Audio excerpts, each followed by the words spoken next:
जय हिंद दोस्तों। 7 दिसंबर 2024 के करंट अफेयर्स का पहला और इंपॉर्टेंट क्वेश्चन है, एशिया और प्रशांत क्षेत्र के लिए ISSA गुड प्रैक्टिस अवार्ड 2024 किस देश ने जीता है? तो यह अवार्ड जीता है इंडिया ने। तो इंडिया को अभी हाल ही में इंटरनेशनल सोशल सिक्योरिटी एसोसिएशन के द्वारा गुड प्रैक्टिस अवार्ड प्रदान किया गया है। बात करते हैं ISSA की, यानी इंटरनेशनल सोशल सिक्योरिटी एसोसिएशन की। इसकी स्थापना 1927 में की गई थी।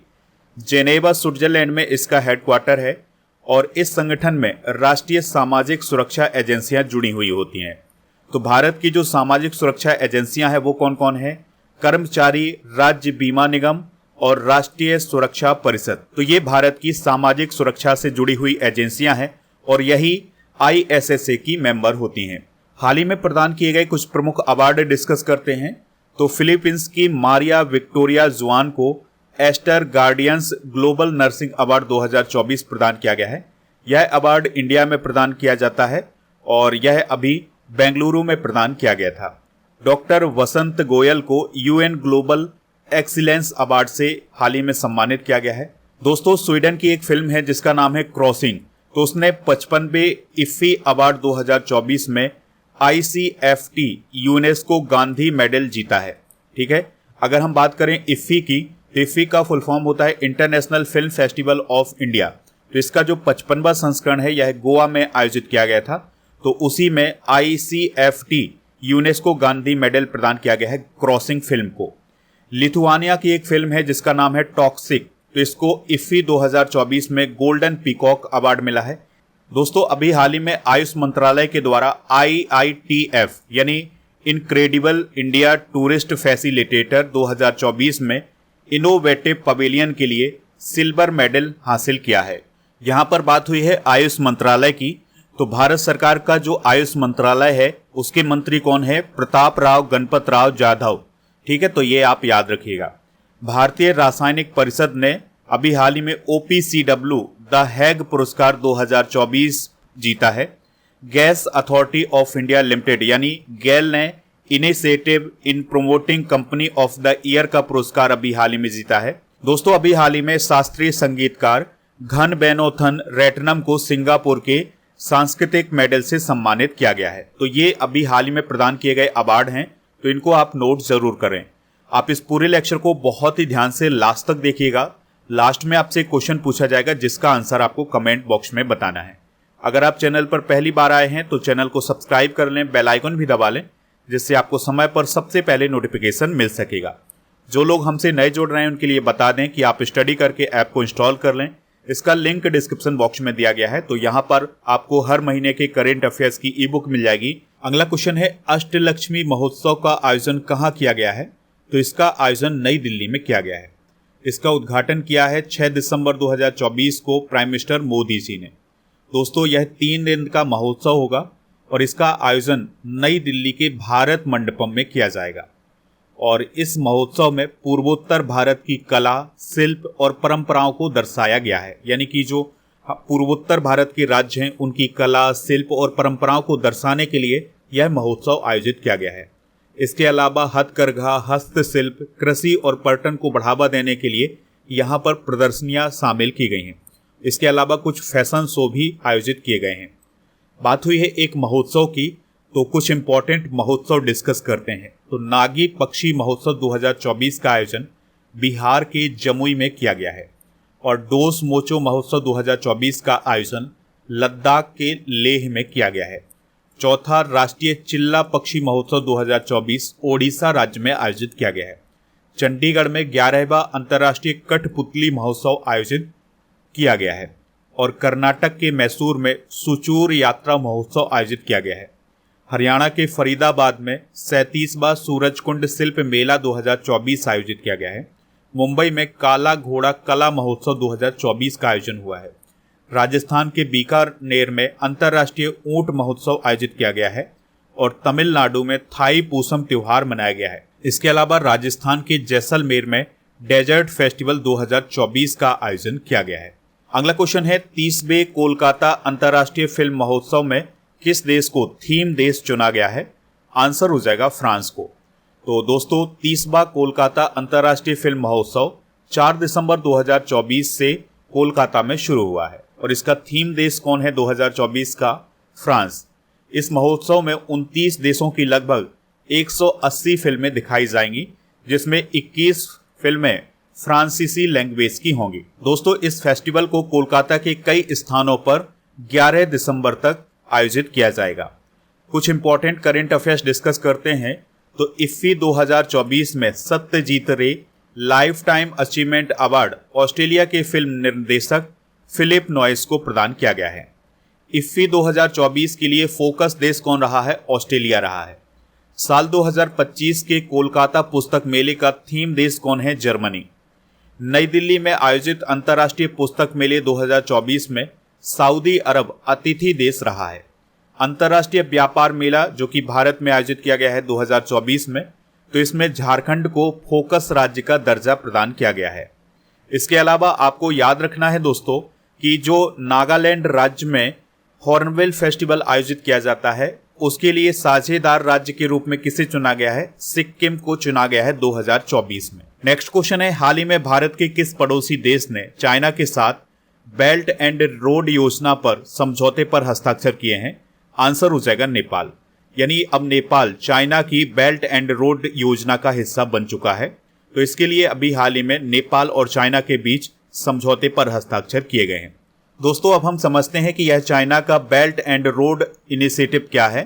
तो यह चाइना की एक अंतर्राष्ट्रीय आर्थिक रणनीति और सहयोग का एक प्रमुख प्रोजेक्ट है, जिसे अक्टूबर 2013 में लॉन्च किया गया था। तो देखिए यहाँ पर आप देख सकते हैं, यह है चाइना का बेल्ट एंड रोड इनिशिएटिव, जिसमें ये देश सभी जुड़े हुए हैं। तो ये प्रोजेक्ट चाइना यूरोप और अफ्रीका तक फैलाना चाहता है। इस प्रोजेक्ट के तहत चाइना एशिया को अफ्रीका और यूरोप से जोड़ने के लिए रेलवे, पोर्ट, हाईवे और पाइपलाइन के जरिए एक नेटवर्क तैयार करना चाहता है। तो इसी प्रोजेक्ट को पूरा करने के लिए वो देशों को अपने साथ जोड़ता रहता है। इस प्रोजेक्ट को सिल्क रूट भी कहा जाता है और आपको याद रखना है कि पाकिस्तान भी बेल्ट एंड रोड इनिशिएटिव का हिस्सा है, यानी BRI का हिस्सा है। बात करते हैं नेपाल की। तो इसकी राजधानी है काठमांडू, राष्ट्रपति हैं रामचंद्र पौडेल, प्राइम मिनिस्टर हैं KP शर्मा ओली, नेपाली रुपया यहाँ की करेंसी है। सूर्य किरण अभ्यास भारत और नेपाल के बीच होता है। अच्छा, भारत के वो कौन कौन से स्टेट हैं जिनकी सीमा नेपाल से लगती है? तो पहला है उत्तराखंड, दूसरा है उत्तर प्रदेश, तीसरा है बिहार, चौथा है पश्चिम बंगाल और पांचवा है सिक्किम। तो दोस्तों, अभी आपको याद रखना है कि नेपाल के द्वारा एक नोट जारी किया गया था 100 रुपए का। तो 100 रुपए के नोट में जो नेपाल का मैप था, उसमें भारत के कुछ हिस्सों को भी दिखाया गया था, जिस पर काफी विवाद भी हुआ था। भारतीय सेना अध्यक्ष जनरल उपेंद्र द्विवेदी को अभी हाल ही में नेपाली सेना के जनरल का मानद पद प्रदान किया गया है। नेपाल का सबसे बड़ा व्यापारिक साझेदार देश कौन है? इंडिया है। अभी हाल ही में अशोक राज सिग्डेल नेपाल के नए सेना प्रमुख बने हैं। नेपाल ने पोखरा को अपनी पर्यटन राजधानी बनाने की घोषणा की है। धुलीखेल नगर WHO द्वारा नेपाल का पहला स्वस्थ शहर अभी हाल ही में घोषित किया गया है। दोस्तों, इंटरनेशनल सोलर अलायंस का 101वां मेंबर कौन बना है? नेपाल बना है। तो ये सारे करंट अफेयर्स के फैक्ट आप नोट कर लें। अगला क्वेश्चन है, केंद्र सरकार द्वारा कितने किलोमीटर क्षेत्र में एक डाकघर खोलने का लक्ष्य रखा गया है? आंसर हो जाएगा 3 किलोमीटर। तो केंद्र सरकार या भारत सरकार का ये उद्देश्य है कि हर 3 किलोमीटर में एक डाकघर खोला जाए। तो ये लक्ष्य रखा गया है केंद्र सरकार के द्वारा। इसके अलावा केंद्र सरकार ने अभी ये भी जानकारी दी है कि पिछले दशक यानी पिछले 10 सालों में 10,500 से ज्यादा नए डाकघर खोले गए हैं। इनमें से 90% ग्रामीण इलाकों में खोले गए हैं। तो ये जानकारी प्रदान की गई है भारत सरकार के द्वारा। दोस्तों, यहाँ पर एक लक्ष्य की बात हुई है, तो भारत सरकार के आगामी लक्ष्य डिस्कस करते हैं। जैसे भारत में सेमीकंडक्टर रिसर्च सेंटर स्थापित करने का लक्ष्य है भारत का 2024 का। कृषि में शून्य डीजल उपयोग, नवीकरणीय ऊर्जा का इस्तेमाल करने का लक्ष्य है 2024 का। किसानों की आय 2 गुना करने का लक्ष्य है 2024 का, पहले 2022 का था। सबके लिए आवास मुहैया कराने का लक्ष्य है 2024 का, पहले ये 2022 तक का लक्ष्य था। हर घर में नल से स्वच्छ जल आपूर्ति का लक्ष्य है 2024 का। इसके अलावा डिजिटल रेडियो लॉन्च करने का लक्ष्य है भारत सरकार का 2024 का। 100 नए एयरपोर्ट डेवलप करने का लक्ष्य 2025 का। इसके अलावा सभी गांवों में ऑप्टिकल फाइबर बिछाने का लक्ष्य 2025 का। भारत को $5 ट्रिलियन की अर्थव्यवस्था बनाने का लक्ष्य 2025 का।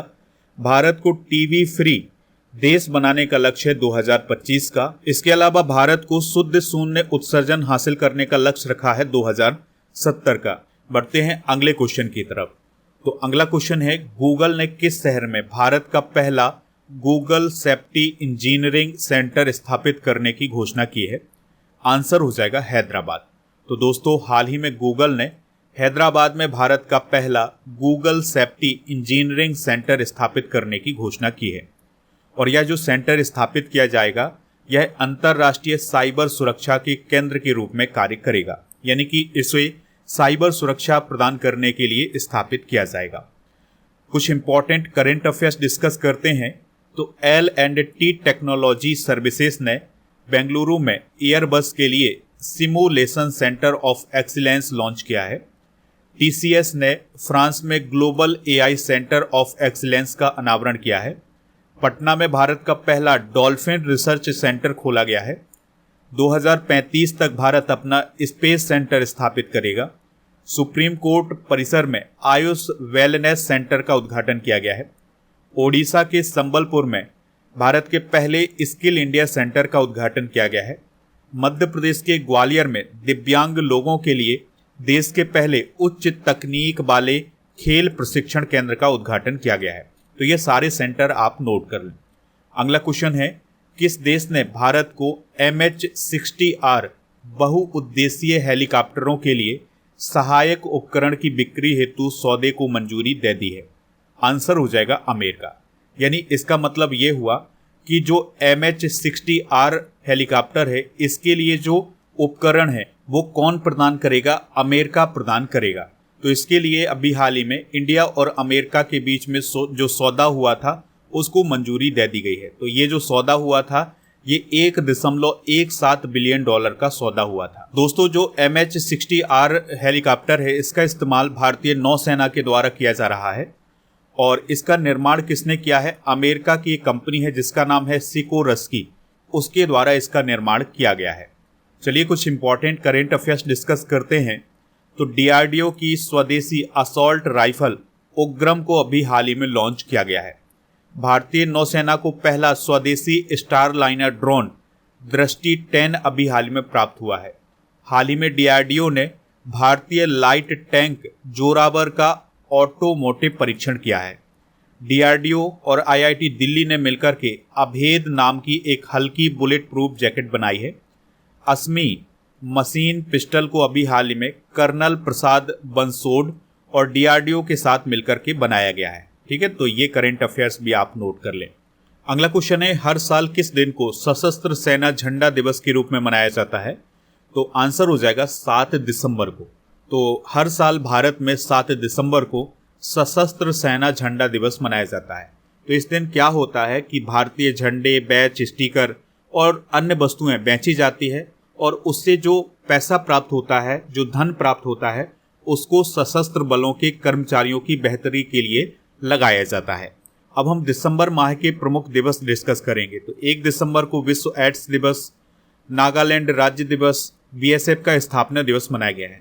2 दिसंबर को अंतर्राष्ट्रीय दास्ता उन्मूलन दिवस, कंप्यूटर साक्षरता दिवस और राष्ट्रीय प्रदूषण नियंत्रण दिवस मनाया गया है।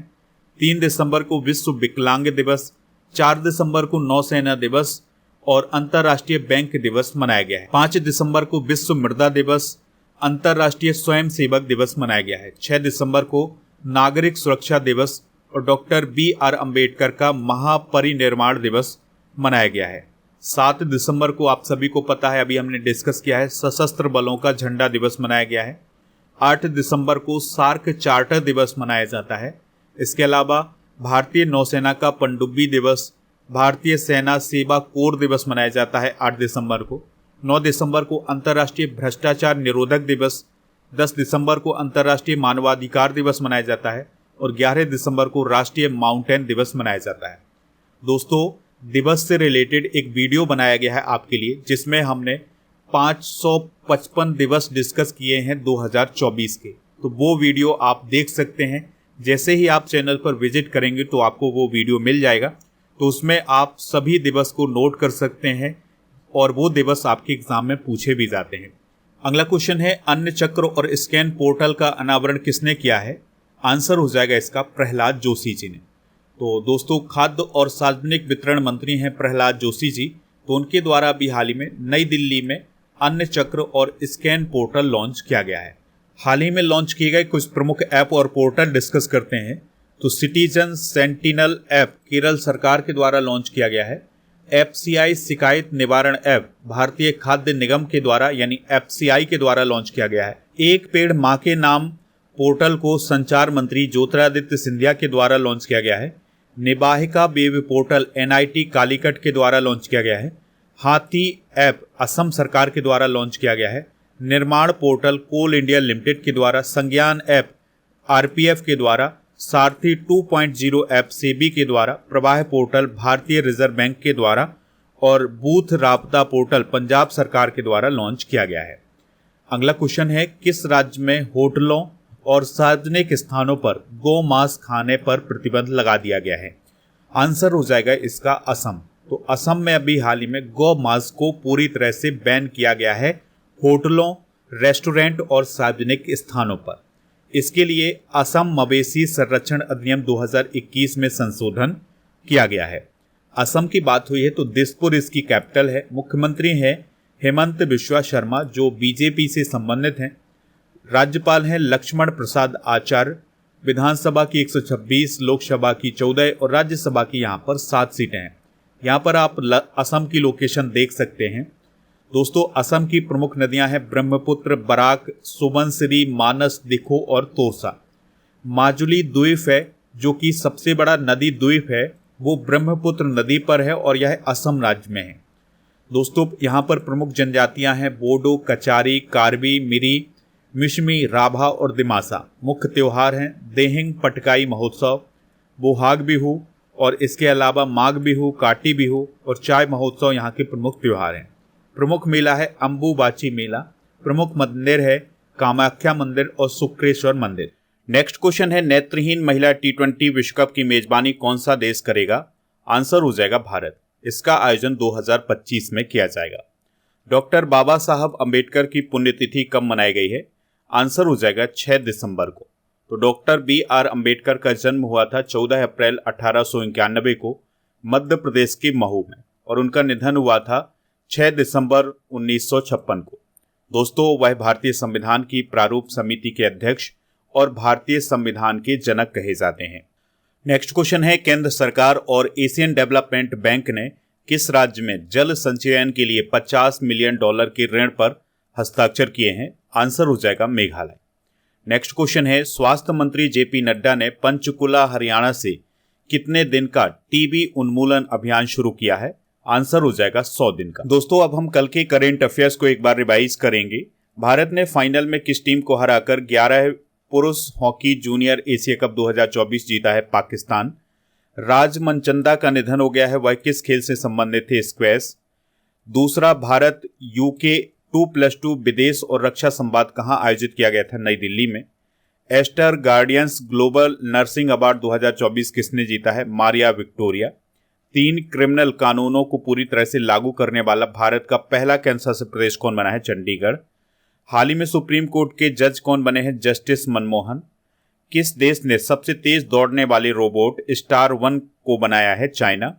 माइकल वार्नियर किस देश के प्रधानमंत्री थे जिन्हें पद से हटा दिया गया है? फ्रांस। जिग्मे खेसर नामग्याल वांगचुक किस देश के राजा हैं जो भारत की 2 दिन की यात्रा पर आए हैं? भूटान। T20 क्रिकेट का सबसे बड़ा स्कोर किस टीम ने बनाया है? बड़ौदा। 29वां भारतीय उद्योग परिसंघ साझेदारी शिखर सम्मेलन कहाँ आयोजित हुआ है? नई दिल्ली। पानी को साफ और शुद्ध करने के लिए नैनो बबल टेक्नोलॉजी को कहाँ लॉन्च किया गया है? नेशनल जूलॉजिकल पार्क दिल्ली में। दोस्तों, आज के जनरल नॉलेज के पिटारे में हम बैक्टीरिया से होने वाले रोग डिस्कस करेंगे, जैसे गोनोरिया रोग, निस्सेरिया गोनोरिया बैक्टीरिया या गोनोकोकस बैक्टीरिया से होता है, और सिफिलिस रोग होता है ट्रेपोनेमा पैलिडम बैक्टीरिया से। टाइफाइड होता है साल्मोनेला टाइफी नामक बैक्टीरिया से। प्लेग होता है एर्सिनिया पेस्टिस नामक बैक्टीरिया से। डिप्थीरिया होता है कोरिनोबैक्टीरियम डिप्थीरिया से। और टीबी यानी ट्यूबरक्लोसिस होता है माइकोबैक्टीरियम ट्यूबरक्लोसिस बैक्टीरिया से। टिटनेस होता है क्लोस्ट्रीडियम टिटानी नामक बैक्टीरिया से। कुष्ठ रोग यानी लेप्रोसी होता है माइकोबैक्टीरियम लेप्री से। और हैजा होता है विब्रियो कॉलेरा नामक बैक्टीरिया से। अब हम नवंबर 2024 के करंट अफेयर्स को भी एक बार रिवाइज करेंगे। नवीन रामगुलाम किस देश के पीएम बने हैं? मॉरिशस। रेणुका जी मेला और लबी मेला किस राज्य में आयोजित किया गया है? हिमाचल प्रदेश।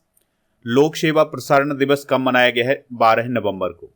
चेन्नई ग्रैंड प्रिक्स 2024 का टाइटल किसने जीता है? अरविंद चिदम्बरम। 66वां अखिल भारतीय कालिदास समारोह कहाँ आयोजित किया गया है? उज्जैन में। भारत के पहले अंतरिक्ष अभ्यास का आयोजन किसने किया है? रक्षा अंतरिक्ष एजेंसी ने। माइक वाल्टज किस देश के एनएससी बने हैं? अमेरिका। आंध्र प्रदेश सरकार ने कितना बजट पेश किया है? 2.94 लाख करोड़ का। भारतीय वायुसेना ने C-295 फुल मोशन सिम्युलेटर सुविधा का उद्घाटन कहाँ किया है? आगरा। भारतीय कृषि एवं खाद्य परिषद के चेयरमैन कौन बने हैं? सुरेश प्रभु। कल के करंट अफेयर्स में आपसे पूछा गया था कि शारदा सिन्हा किस क्षेत्र से संबंधित हैं या वो कौन है, तो वो है एक लोक गायिका हैं, उनका संबंध बिहार से है। दोस्तों आज आपके लिए क्वेश्चन है, नागी पक्षी महोत्सव 2024 किस राज्य में आयोजित हुआ है? जो भी इसका राइट आंसर हो कमेंट बॉक्स में बताएं। स्टडी करके ऐप को इंस्टॉल कर लें। यहाँ पर paid course, e book, test series, test pass मिल जाएगा। टेस्ट पास में 1 वर्ष की वैलिडिटी के साथ 3000 से अधिक टेस्ट मिल जाएंगे। दोस्तों आप जनवरी से नवंबर 2024 तक के करंट अफेयर्स की ई बुक प्राप्त कर सकते हैं हमारे ऐप पर।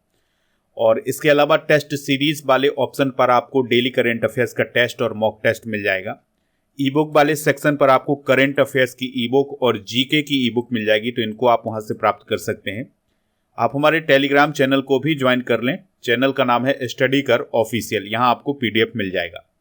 व्हाट्सएप चैनल और इंस्टाग्राम पेज को फॉलो कर लें। इन सभी का लिंक डिस्क्रिप्शन बॉक्स में दिया गया है।